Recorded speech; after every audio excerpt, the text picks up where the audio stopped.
오늘 하나님의 말씀 요한복음 11장 21절로 24절입니다. 제가 읽습니다. 마르다가 예수께 여짜오되 주께서 여기 계셨더라면 내 오라버니가 죽지 아니하였겠나이다. 그러나 나는 이제라도 주께서 무엇이든지 하나님께 구하시는 것을 하나님이 주실 줄을 아나이다. 예수께서 이르시되 너의 오라비가 다시 살아나리라. 마르다가 이르되 마지막 날 부활 때에는 다시 살아날 줄을 내가 아나이다. 아멘. 예수님께서는 나사로가 죽을 것을 아셨지만 구하러 가지도 않으셨고요. 또 죽은 후에 곧바로 가지도 않으셨어요. 나사로가 죽은 지 4일 만에 찾아가셨습니다. 그 당시에 유대인들은 사람이 죽어도 그 영혼이 3일 동안은 완전히 떠나지 않는다고 믿고 있었어요. 이 얘기는 혹시라도 그 죽은 사람이 살아날 수 있지 않을까, 이런 기대를 하고 있다는 얘기예요. 살아날 가능성이 있다고 보는 거죠. 그래서 예수님은 유대인들이 생각하는 그 가능성이 완전히 없어졌을 때를 기다리셨다가 4일째 나사로를 찾아가신 겁니다. 그래야 예수님이 나사로를 살리셨다는 것을 믿을 수 있잖아요. 사실 이렇게 일하시는 예수님이 우리는 그렇게 낯설지 않습니다. 하나님의 자녀라면 삶 속에서 한두 번 정도는 다 경험하셨으리라 생각해요. 우리는요, 아주 신라 같은 가능성만 있어도 희망의 끈을 놓지 않거든요. 그 가능성이 우리에게 문을 열어줄 수 있다고 믿기 때문에 하나님은 일하실 수가 없는 겁니다. 우리가 믿는 것은요, 언제 어떤 일이 있든 오직 하나님 한 분이어야 하는 거예요. 그래서 우리가 무엇을 믿고 있는지가 정말 중요합니다. 우리가 금식하고 부르짖고 기도할 때도 잘 살펴봐야 돼요.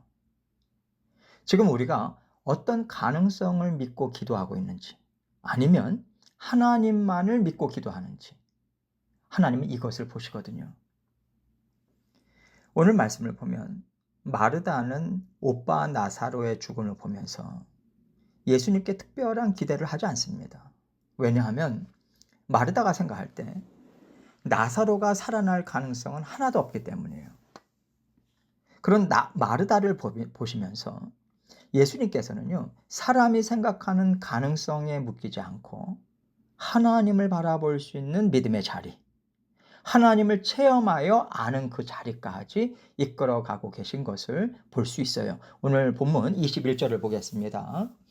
마르다가 예수께 여짜오되 주께서 여기 계셨더라면 내 오라버니가 죽지 아니하였겠나이다. 마르다는 예수님을 어떻게 알고 있냐면 어떤 병이든 예수님은 다 치유하실 수가 있다, 여기까지는 믿고 있어요. 그래서 오빠가 병이 들어서 죽을 수도 있다는 것을 알았을 때 예수님께 바로 사람을 보내서 연락을 한 거죠. 그러나 예수님은 오지 않으셨어요. 저는 이때의 그 마르다와 마리아의 반응을 보면서요, 예수님께서 왜 그렇게 이들을 사랑하셨는지 조금은 알 것 같습니다. 얼마든지 예수님을 원망하고 등을 돌릴 만도 하거든요. 그 당시는요, 남자 중심의 시대였잖아요. 이들에게는 오빠인 나사로가 전부예요. 생명과도 같은 존재다, 이렇게도 볼 수 있는 거예요. 그 오빠를 죽게 놔두셨으니 얼마나 서운하겠어요. 살아갈 일이 막막할 텐데도 서운할지언정 예수님에 대한 사랑과 신뢰에는 변함이 없습니다. 이들이 예수님을 사랑하는 마음은 너무나 아름답지만 예수님에 대해서 더 잘 알아야 한다는 것을 우리는 알 수 있어요. 22절로 23절 봅니다. 그러나 나는 이제라도 주께서 무엇이든지 하나님께 구하시는 것을 하나님이 주실 줄을 아나이다. 예수께서 이르시되 너의 오라비가 다시 살아나리라. 마르다의 말은 마치 그 예수님이라면 죽은 나사로도 살릴 수 있다고, 굳게 믿고 구한 것처럼 생각할 수 있는데요. 사실 그렇게 생각하는 거는 앞뒤가 맞지 않는 겁니다. 왜냐하면 뒤에 이어지는 말씀들을 보면요. 예수님께서 나사로가 살아날 것이다 이렇게 말씀하셨을 때 마르다는 전혀 알아듣지를 못해요. 그래서 마르다가 죽은 후에 모든 자들이 살아납니다. 그 모든 자들이 살아나는 부활을 얘기한 거예요. 그렇기 때문에 마르다가 한 이 말은 오히려 나사로는 다시 살아날 수 없다는 것을 인정하고 그 당시에 유대인들의 관념대로 지금 예수님께서 할 수 있는 일을 요청하고 있는 거예요. 유대인들은 죽은 지 3일이 지나서 시신이 썩기 시작하면 그 영혼이 떠난다고 생각했어요. 그래서 마르다는 예수님께서 제 오빠 나사로가 살아있을 때 오셨으면 살릴 수 있었겠습니다. 그러나 죽은 지 4일이나 지났기 때문에 이제는요, 그 영혼이 안전하게 하나님 곁으로 갈 수 있도록 예수님께서 좀 기도 좀 해 주십시오. 이렇게 보통 사람들이 믿는 것을 말한 거예요. 그러나 예수님은 세상 사람들이 갖고 있는 죽음에 대한 믿음이나 유대인들이 갇혀 있던 율법이란 틀에서 건져내시려고 오신 거 아니겠습니까? 그런데 유대인은 아니야. 이 안에서, 이 테두리 안에서 예수님도 일하셔야 우리의 메시아로 인정할 수 있어. 이렇게 주장하는 것이죠. 예수님께서는 오늘 나사로의 죽음을 그 자리에 있는 모든 유대인들에게 예수님은 살아계신 하나님께서 보내신 메시아시다. 이것을 증거하실 목적으로 표적으로 사용하시는 겁니다. 그렇다면 마르다와 마리아처럼 예수님을 메시아로 이미 믿고 있는 사람들에게는 무엇을 알려주고자 이 일을 하시는 걸까요? 사람이 생각지 못한 일을 하나님은 우리의 삶 가운데 얼마든지 이루실 수 있는 분이라는 믿음을 갖게 하시는 거죠. 그래서 예수님께서 너의 오라비가 다시 살리라 이렇게 말씀하신 겁니다.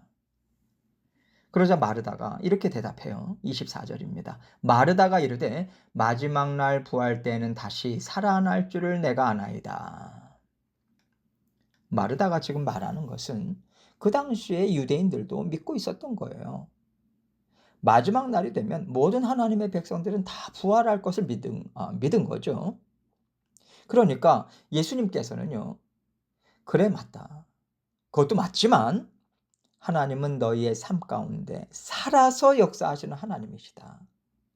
사실 이것을 알려주고 싶으신 거예요. 왜냐하면 예수님께서 이루실 하나님 나라는 우리 안에 있잖아요. 우리 마음에 들어오신다는 것은 내 인생에 들어오신다는 거잖아요.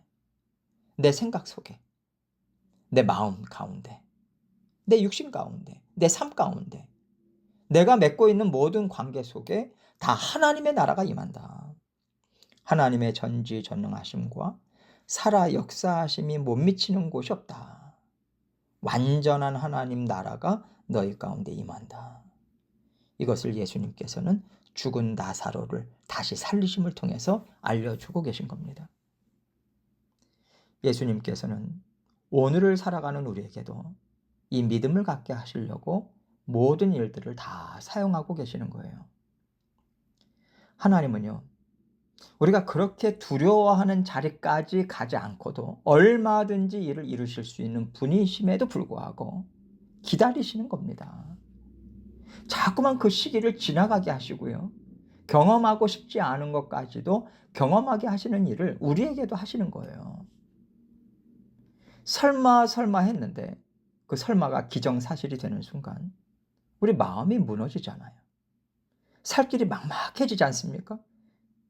그러나 우리가 죽은 나사로를 살리신 예수님을 생각할 때 우리에게는 다시 소망이 생기는 거죠. 이것을 한 번, 두 번 경험하다 보면요.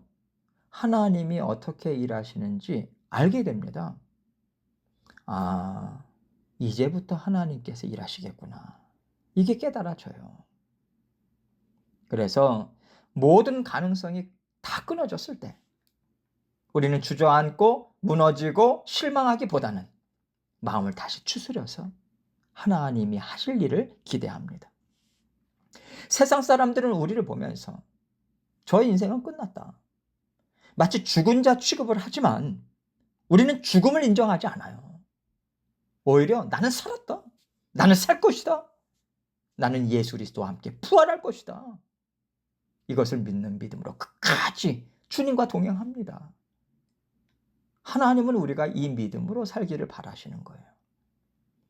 이것이 나를 살리신 구원자를 믿는 믿음이라는 것을 지금 예수님께서는 우리에게 알려주고 계신 겁니다. 그런데 이 믿음을 갖기가 얼마나 어려운지, 솔직히 이 믿음이 없이도 살 수 있었으면 좋겠어요. 그러나 하나님은 이 믿음까지 가져야 된다고 하십니다. 그래서 우리는 살면서 그 자리까지 가야만 하는 거죠. 그럴 때 낙심하지 마시고, 하나님은 이렇게 일하시길 좋아하시지, 여전히 하나님을 사랑하고 신뢰하는 마음으로 소망을 갖고 일어서십시오. 그리고 다른 사람들에게 이러한 삶이 보인다면요, 함께 슬퍼하기보다는 서로 위로하고 서로 소망을 갖고 함께 믿음으로 살아내는 동역자들이 되셨으면 좋겠어요. 하나님께서 교회를 굳건하게 세우실 때도 이 일을 하십니다. 그래야 진정 하나님께서 교회의 주인 되심을 우리도 알고요, 또 모든 하나님의 자녀들이 알게 되니까요. 그래서 하나님의 자녀들은 다 복음의 통로가 되는 거고요, 다 아름다운 통로가 되라고 하십니다. 나만 편하고 나만 잘 살면 되는 믿음이 아니라, 내가 힘들고 어려울지라도 나를 통해서 주의 복음이 전해진다면 감사합니다, 이 마음으로 하나님께서 우리에게 주시는 어려움이 있다면 이 일을 통해서 제가 구원의 복음의 통로가 되기를 원합니다, 이 심정으로 온전히 하나님과 동행하시길 바랍니다. 하나님은 살리시는 분이시다, 언제나 더 좋은 것으로 주시는 분이시다, 이것을 믿는 믿음으로 힘있게 전진하시는 저와 여러분이 되시기를 주님의 이름으로 축원합니다.